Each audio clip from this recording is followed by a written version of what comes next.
Okay class, तो आज हम लोग शुरू कर रहे हैं क्लास 7 मैथ्स का एक नया चैप्टर नंबर 12, जिसका नाम है अलजेब्रिक एक्सप्रेशन। मैंने आपको बताया था जैसे साइंस की अलग अलग ब्रांचेस होती हैं, फिजिक्स, केमिस्ट्री, बायोलॉजी, है ना। इसी तरह से मैथ्स की बहुत सारी ब्रांचेस होती हैं। मैथ्स की वो ब्रांच जो डील करती है लेटर्स के साथ, जिसमें लेटर्स का भी इस्तेमाल होता है। लेटर का मतलब ABCD, है ना, जिसमें लेटर्स का यूज होता है और नंबर्स का भी यूज होता है। मैथ्स की उस ब्रांच को हम कहते हैं अलजेब्रा। क्या कहते हैं उस ब्रांच को? अलजेब्रा की वो ब्रांच है मैथ्स की। आपने देखा होगा रेशियो एंड प्रोपोर्शन में आपको कहीं ABCD XYZ नहीं मिला होगा। आपको फ्रैक्शन एंड डेसिमल वाले चैप्टर में कहीं ये नहीं मिला होगा लिखे हुए लेटर्स। आपको सिर्फ अलजेब्रा वाले जो चैप्टर्स हैं उसमें आपको ये चीज़ मिली होगी, है ना। तो अलजेब्रा वो ब्रांच है जिसमें हम लेटर्स और वेरिएबल्स का यूज करते हैं। ठीक है, समझ में आया? बिल्कुल ऐसे ही जैसे कि मैथ्स की वो ब्रांच जिसमें हम शेप्स की बात करते हैं उसको हम ज्योमेट्री कहते हैं। Very good. मैथ्स की वो ब्रांच जिसमें हम सिर्फ नंबर्स की बात करते हैं उसको हम अरिथमेटिक कहते हैं। बोलो, समझ में आ गया? तो अलजेब्रा का मीनिंग समझ में आ गया? ठीक है, अब बात करते हैं अलजेब्रिक एक्सप्रेशन की। पहला टॉपिक है हमारा एक्सप्रेशन। तो व्हाट आर एक्सप्रेशन? ये तो हो गया branch of maths which deals with या which has letters या which uses letters। English letters होते हैं उनका यूज किया जाता है। अच्छा, इनफैक्ट हिंदी वाला जो अलजेब्रा होता है, अगर किसी ने हिंदी मीडियम की बुक देखी हो तो उसमें हिंदी लेटर्स का, जो हिंदी के क ख ग होता है ना, उनका यूज होता है। ठीक है, तो आपको बहुत ही इंटरेस्टिंग लगेगा वो जानकर। आप देखना हिंदी मीडियम की जो बुक होती है उसमें किस तरह से प्रॉपर हिंदी में जो होगा उसमें किस तरह से अलजेब्रा को रिप्रेजेंट किया गया। अलजेब्रा समझा दिया। अब बात करते हैं एक्सप्रेशन की। एक्सप्रेशंस क्या होते हैं? तो एक्सप्रेशन होता है कोई भी अलजेब्रिक, मतलब कोई भी सिचुएशन है उसको अलजेब्रा की हेल्प से जब हम रिप्रेजेंट करते हैं तो जो बनकर आता है that is an expression. For example, मान लीजिए मैंने कहा कि मेरे पास कुछ लड्डू हैं और उसके डबल से 5 लड्डू ज्यादा यशोधरा के पास है सपोज। तो मेरे पास जो लड्डू हैं अगर मैं उसे X मान लूं, तो यशोधरा के पास जो लड्डू हैं उनको एक्सप्रेस करने के लिए मैं एक एक्सप्रेशन बनाऊंगी। कैसे? मेरे पास जो लड्डू है उसके डबल से 5 ज्यादा लड्डू यशोधरा के पास है। तो ये जो मेरे पास बनकर आया ये क्या है? ये है एक अलजेब्रिक एक्सप्रेशन। अलजेब्रिक एक्सप्रेशन समझ में आया? जो हमारी डे टू डे लाइफ होती है उसमें बहुत सारी सिचुएशन ऐसी होती है जिसमें कुछ चीज़ हमें अननोन होती है, हमें नहीं मालूम होती है। तो उस अननोन चीज़ को हम लेटर से यूज करते हैं, रिप्रेजेंट करते हैं। वेरिएबल्स, अभी बात करेंगे वेरिएबल्स की, उनसे रिप्रेजेंट करते हैं। और उनसे उस पूरी सिचुएशन को रिप्रेजेंट करने के लिए जो फॉर्म हम बनाते हैं नंबर्स और लेटर्स का यूज करके, उस फॉर्म को हम कहते हैं अलजेब्रिक एक्सप्रेशन। क्लियर हुआ? Algebraic expression. ये 2x + 5 जो है ये वो लड्डू है जो यशोधरा के पास है, जिसमें से x वो लड्डू हैं जो मेरे पास है। क्लियर है? ठीक है, भूख तो नहीं लगी किसी को लड्डू का नाम सुन के? अब बात करते हैं कि वेरिएबल और कांस्टेंट क्या होता है। तो एक अलजेब्रिक एक्सप्रेशन कुछ चीजों से मिलकर बनता है, जिसमें से एक तो वो चीज जो लेटर जो होते हैं ABCD XYZ PQRS, जिनकी वैल्यू हर क्वेश्चन में बदलती रहती है। अभी ये x की वैल्यू इस क्वेश्चन को इसको सॉल्व करूंगी तो कुछ आ जाएगी, 5 6 7 कुछ भी आ जाएगी, और अगले किसी क्वेश्चन में x की वैल्यू कुछ और आ जाएगी। तो ऐसी क्वांटिटी कह सकते हो, ऐसी चीज जिसकी वैल्यू फिक्स नहीं होती, वेरी करती रहती है, चेंज होती रहती है, उसको हम कहते हैं वेरिएबल। क्या कहते हैं? वेरिएबल। लेकिन 2 तो सब क्वेश्चन में 2 ही रहेगा, 5 तो सब क्वेश्चंस में 5 ही रहेगा, उनकी वैल्यू तो कभी चेंज नहीं होती है। ये तो नंबर्स है, नंबर्स आर कांस्टेंट। ठीक है, तो इनको हम कहते हैं कांस्टेंट। तो एक एक्सप्रेशन में क्या क्या होता है? एक एक्सप्रेशन में वेरिएबल होता है, कांस्टेंट होता है और अरिथमेटिक ऑपरेटर्स होते हैं। इनको कहते हैं अरिथमेटिक ऑपरेटर। अरिथमेटिक ऑपरेटर 4 मैंने आपको बताए हुए, प्लस, माइनस, मल्टीप्लाई और डिवाइड, ये होते हैं। ठीक है, इनको हम क्या कहते हैं? Arithmetic operators. समझ में आ गया बेटा? यस। तो हमने एक्सप्रेशन समझ लिया, हमने वेरिएबल समझ लिया, हमने कांस्टेंट समझ लिया, ठीक है। अब मान लो मैं एक और एक्सप्रेशन बनाऊं, मैं आपसे पूछूंगी कि उसमें क्या चीज क्या है, आपको पहचाननी है। अब इसमें आप मुझे बताइए वेरिएबल क्या है? y। पहले तो ये बताओ क्या ये अलजेब्रिक एक्सप्रेशन है? यस। मान लो एक सिचुएशन, अपने मन से मैं एक सिचुएशन बनाती हूँ, देखती हूँ तुम लोग भी अपने मन से कोई सिचुएशन इसकी बना सकते हो या नहीं। मैं मान लो मैं ये बोलती हूँ कि मेरे पास सपोज मेरे पास कुछ पेंसिल्स हैं और या क्या खेलते हो तुम, खेलने का कुछ आइटम बताओ जिससे वो जो होते हैं मार्बल्स होते हैं। हाँ ये पेंसिल्स ही हैं। सपोज मेरे पास कुछ पेंसिल्स हैं, मेरे पास जितनी पेंसिल है उसके 4 टाइम्स से 2 कम, 4 गुने से 2 कम पेंसिल है सृष्टि के पास सपोज, ठीक है। तो 4 माइनस 2 ये कौन सी पेंसिल्स रिप्रेजेंट हो रही है? किसके पास वाली पेंसिल रिप्रेजेंट हो रही है? मेरे वाली या सृष्टि वाली? सृष्टि के बाद के पास वाली पेंसिल्स। इसमें से मेरी पेंसिल्स कौन सी हैं? समझ में आया ना बेटा? ठीक है। अब क्या आप इसी एक्सप्रेशन से आप अपने मन से कोई सिचुएशन बना सकते हो? हाँ अंशिका बताओ बेटा। मैम जैसे कि लाइब्रेरी की बुक्स हैं आप पर, तो उससे 2 गुना 4 गुना 4 टाइम्स भी बोल सकते हो। 4 टाइम्स में से 2 सब्सट्रैक्ट जो बुक्स हैं वो मेरे पास। Very good. देखो कितनी अच्छा एग्जांपल दिया है इन्होंने कि इनके पास आप 4 गुने बुक्स का क्या करोगे? इसका एक एग्जांपल ये ले सकते थे, इसी एग्जांपल को बिल्कुल ऐसे मॉडिफाई कर सकते थे कि मेरे पास जितनी किताबें हैं लाइब्रेरी में उन किताबों की 4 टाइम्स बुक्स है, 4 टाइम्स से 2 बुक्स कम लाइब्रेरी में इतनी बुक्स अवेलेबल है। हालांकि अगर आप रियल लाइफ से थोड़ा सा मैच करने की कोशिश करो तो यहाँ पे 4 की बजाय आपको आई थिंक 9 या 11 लेना पड़ेगा, क्योंकि आप तो ज़्यादा से ज़्यादा 2-3 बुक्स लोगे और लाइब्रेरी में तो बहुत सारी बुक्स होंगी। समझ में आ रहा है? अच्छा मुझे बताओ इसमें से लाइब्रेरी वाली बुक कौन सी है? 11 माइनस 2 पूरा, ये पूरी लाइब्रेरी की बुक्स है और मेरे पास कितने बुक्स हैं? क्लियर हुआ ना? तो ऐसे ही रियल लाइफ सिचुएशन को एक्सप्रेस करने के लिए हम बनाते हैं अलजेब्रिक एक्सप्रेशन। क्लियर हो गया? तो चलो आगे बढ़ते हैं। अब बात करते हैं टर्म्स की।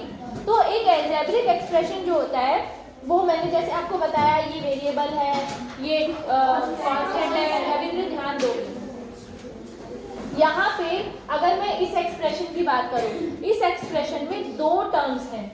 हमें कैसे पता चलेगा इस एक्सप्रेशन में 2 टर्म्स हैं? तो ये जो अरिथमेटिक ऑपरेटर होता है ना प्लस माइनस वाला, ये डिवाइड कर रहा है उन टर्म्स को, मतलब बांट रहा है। इसी से पता चल रहा है कि हमें कहाँ कहाँ टर्म मिल रही है। एक टर्म तो ये हो गई और दूसरी टर्म हो गई ये वाली, ठीक है। ये एक टर्म क्यों है? क्योंकि मल्टीप्लाई हो रहा है, साथ में है। इसको आप अलग लिख सकते हो, इसे आप अलग करके लिख सकते हो, इसे आप अलग नहीं कर सकते। तो this is first term and this is second term. तो अगर आप टर्म्स लिखने को लगो इसके इस एक्सप्रेशन की तो क्या क्या हो जाएंगी? एक तो हो जाएगी 11/, और दूसरी हो जाएगी -2, ठीक है। देखो आपकी बुक में देखो जरा बेटा, बुक में पेज नंबर खोलिए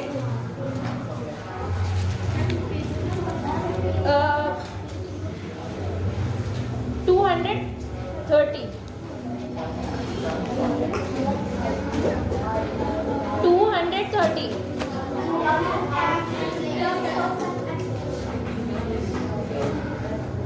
यहाँ पे आपको टर्म्स के बारे में अच्छे से बताया गया है, ठीक है। अच्छा टर्म्स तो आपको आई थिंक अब समझ में आ ही गई होंगी, उसमें एग्जांपल भी दे रखे हैं, इसलिए मैंने आपको पेज देखने के लिए बोला। मुझे बताओ यहाँ पे इस वाले एक्सप्रेशन में कौन कौन सी टर्म्स हैं?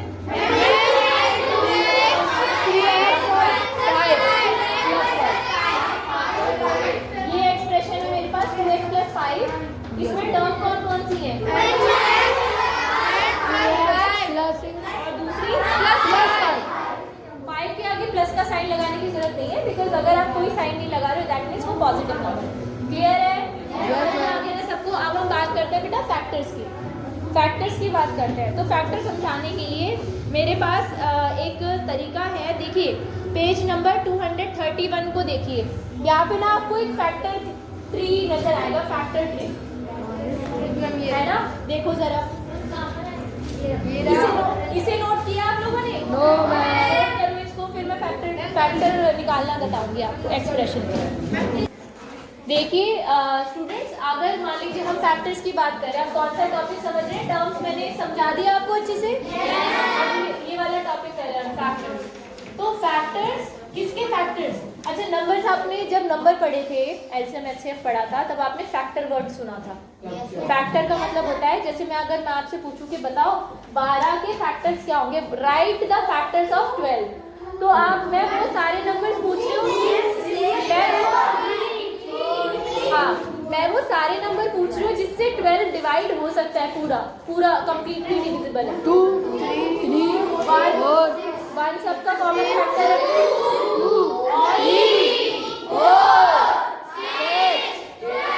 किसी ने 5 भी बोला। No ma'am. उसने 5 की टेबल में 12 भी पढ़ा है। ठीक है, 1 2 3 4 ये गाना नहीं गा रहे हम, 1 2 3 4 5 ऐसा नहीं है। फैक्टर्स लिख रहे हैं जिनसे 12 डिवाइड हो सकता है, वो सारे नंबर्स। ठीक है, बिल्कुल इसी तरह से हम अलजेब्रिक एक्सप्रेशन के भी फैक्टर्स लिख सकते हैं। कैसे, अब वो सीखेंगे। मान लीजिए हमारे पास एक अलजेब्रिक एक्सप्रेशन है 4x² minus 3xy, 4x² minus 3xy, ये एक एक्सप्रेशन है हमारे पास। ठीक है, अच्छा इसमें 2 वेरिएबल है, अगर आप ध्यान से देखो 2 वेरिएबल यूज हो रहे हैं, एक तो x और एक y, है ना। स्क्वायर भी लगा हुआ है, पावर भी बढ़ गई है उसमें, कोई दिक्कत नहीं है उसमें। फैक्टर्स निकालने के लिए क्या करते हैं, तो सबसे पहले तो इसकी जो 2 अलग अलग टर्म्स है ना, उसको अलग अलग लिख लेते हैं। कैसे? इसको ऐसे लिखेंगे, पहली टर्म इसकी है 4x² और दूसरी टर्म है माइनस 3xy। अब आपको ये लिखना है कि ये 4x² कैसे बना है, किस चीज की मल्टीप्लिकेशन करके बना है। तो 4x² बना है 4 × x × x करके। बोलो ये चीज समझ में आई सबको? ये 4x² कैसे बना है? 4 की मल्टीप्लाई x × x से की है। x² का मतलब क्या है? हमने पाई r² में पढ़ा था ना, r × r। ऐसे x² का मतलब है x × x। ये चीज समझ में आई? अब इसके फैक्टर्स देखेंगे, आपको क्या लगता है इसकी मल्टीप्लाई किस किस से हुई होगी तब ये मिला हमें? माइनस यही होगी इसके, है ना। ठीक है, तो यहाँ पे आप देखो पेज नंबर 231 पर भी इसी तरह से ये तो क्या लिखे, ये लिखे टर्म्स, ये क्या था? ये था एक्सप्रेशन। ठीक है, और ये है आपकी टर्म्स, और ये क्या है? ये है, ये तो मैंने आपको समझाने के लिए लगाया यहाँ पे मल्टीप्लाई का साइन, है ना, समझाने के लिए। आप जब लिखोगे फैक्टर ट्री बनाओगे तो आप इसे इस तरीके से रिप्रेजेंट करोगे, देखो ऐसे, ठीक है, आ रहा है ना समझ में? बिल्कुल ऐसे इसे नोट करो, फिर मैं आपको एक एक्सप्रेशन देती हूँ, आप उसका फैक्टर ट्री बना के दिखाऊंगी।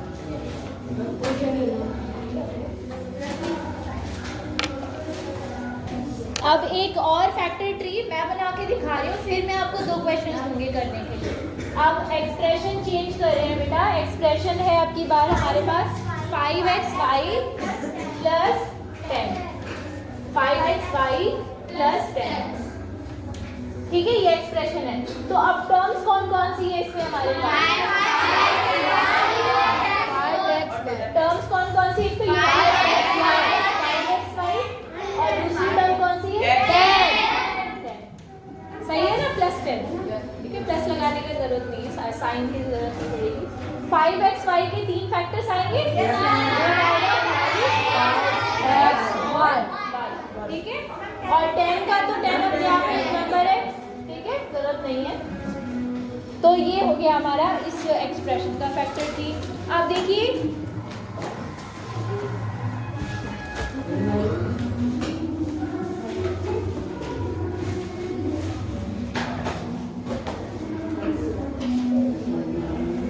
अब मैं क्वेश्चन दे रही हूँ आपको, आप मुझे करके दिखाओ। ये वाला जो मैं यहाँ पे लिख रही हूँ, आपको इसका फैक्टर बनाना है 8y प्लस 3x²।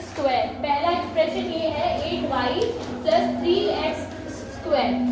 इसका आपको पूरा ट्री डायग्राम बनाना है, एक्सप्रेशन लिखना है, फैक्टर टर्म्स लिखने हैं और फैक्टर्स लिखने हैं ऐसे, ठीक है। चलो बना के दिखाओ।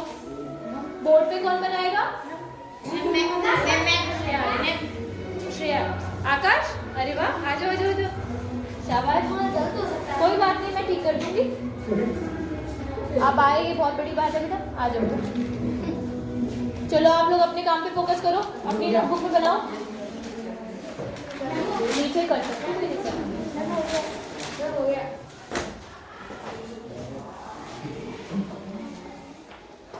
ये क्या लिखी है आपने? ये क्या है?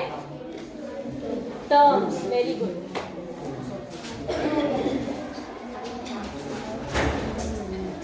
यहाँ साइड में लिख दो, ये टर्म्स है ना, यहाँ लिख दो टर्म्स। करने दो उसको, सही कर रहा है वो। अच्छा कर लिया आपने? ओके, अभी चेक कर दो। आपने क्वेश्चन गलत उतार दिया बेटा, देखो क्या है।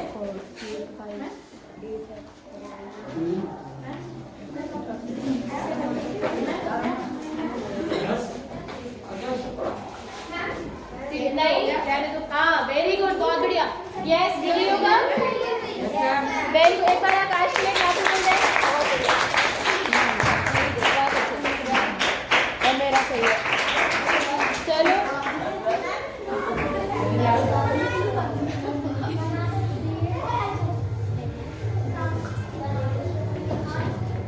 अब एक और दूं? करके दिखाओ। चलो इसको नोट कर लिया ना सबने?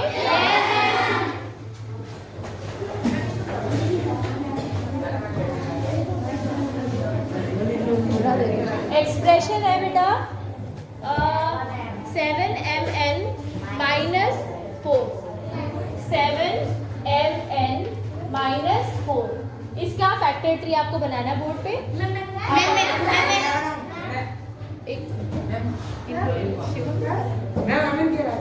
कोई नहीं, ये कभी नहीं आए। टर्म्स लिखो। कौन नहीं आ रहा? अच्छा आप कर से, ठीक है बेटा, ब्लॉक कर रहे हो आप, ऐसे करके लिखो मैम।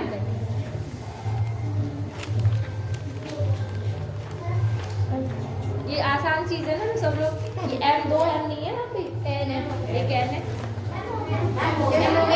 -4 ही रहेगा। वेरी गुड, बहुत बढ़िया, शाबाश, बहुत बढ़िया। बैठो बेटा। क्या नाम है आपका? अर्जुन। हाँ अर्जुन। तोमर ना? हाँ ठीक है। अब चलो, अब आगे बढ़े। अब अगला टॉपिक समझते हैं, ठीक है। ये तो कर लिया ना सबने, फैक्टर्स निकालने आ गए आपको। तो चलिए अब हम अगला टॉपिक पढ़ते हैं, कोएफिशिएंट्स। कोएफिशिएंट समझते हैं। तो पेज नंबर निकालो बेटा, 231।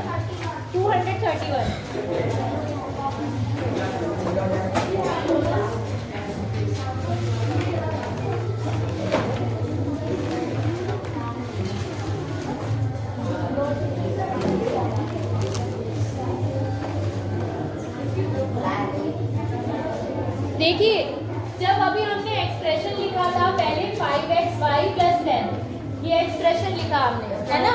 इसमें दो टर्म्स आई थी, दो टर्म निकल कर आई थी। एक तो 5xy आई थी और एक 10। यही हुआ था। यहाँ तक तो आपने सबने समझ लिया, दीज वर टर्म्स। फिर जब हमने फैक्टर्स निकाले थे ना, तो फैक्टर्स में इसका फैक्टर क्या आया था? 5।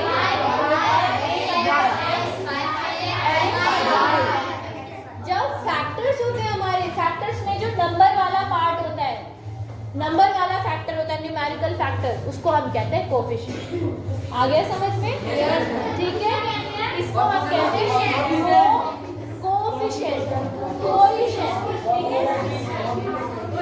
कॉफी, हाँ कॉफी से याद रख सकते हो। कोएफिशिएंट, स्पेलिंग में गड़बड़ मत करना। Coefficient, this is the coefficient, ठीक है। एक और एग्जांपल से समझते हैं। अच्छा, ये कौन सी टर्म का कोएफिशिएंट है? ये 5xy का कोएफिशिएंट है 5। अगर क्वेश्चन में आ जाए right the coefficient of the term 5xy, आप लिखोगे 5 इज द कोएफिशिएंट, ठीक है। अच्छा, अब मान लो एक और क्वेश्चन ले लेते हैं, उसमें कोएफिशिएंट बताना मुझे जरा।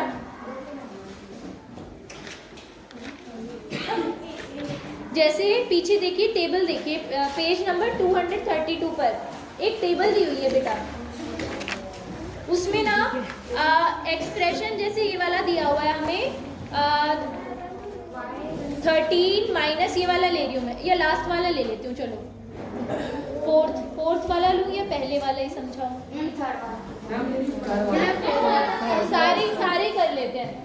पहला एक्सप्रेशन आपको दे रखा है, आपको इसमें ना न्यूमेरिकल कोएफिशिएंट बताना था। एक तो टर्म बतानी है और which is not constant. Term तो दोनों ही होंगी, कांस्टेंट वाली भी होगी और वेरिएबल वाली भी होगी, पर यहाँ पे इन्होंने बोला है टर्म बताओ जो कांस्टेंट नहीं है वो वाली टर्म, और उसका न्यूमेरिकल कोएफिशिएंट बताओ। तो फॉर एग्जांपल हमारे पास एक्सप्रेशन है xy + 4, इसकी वो टर्म बताइए जो कांस्टेंट नहीं है,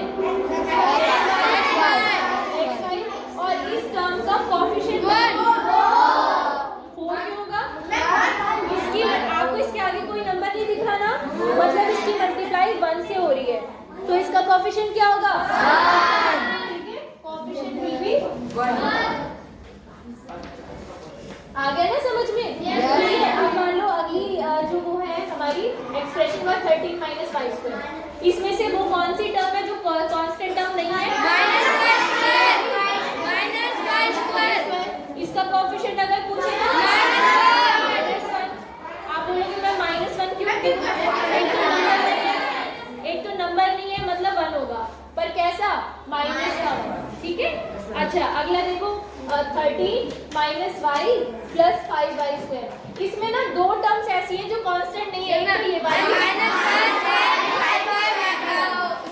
ये तो कांस्टेंट टर्म है, इसकी बात नहीं कर रहे हैं। अब इनका कोएफिशिएंट निकालेंगे, इसका कोएफिशिएंट -1 और 5। आ गया समझ में? ठीक है, तो यहाँ तक हमने अच्छे से कर लिया, और कल की क्लास में हम लोग बात करेंगे लाइक फ्रैक्शन, अनलाइक फ्रैक्शन और ये चीजें आप पढ़कर आना होमवर्क में, ठीक है? और एक्सरसाइज 12.1 के जितने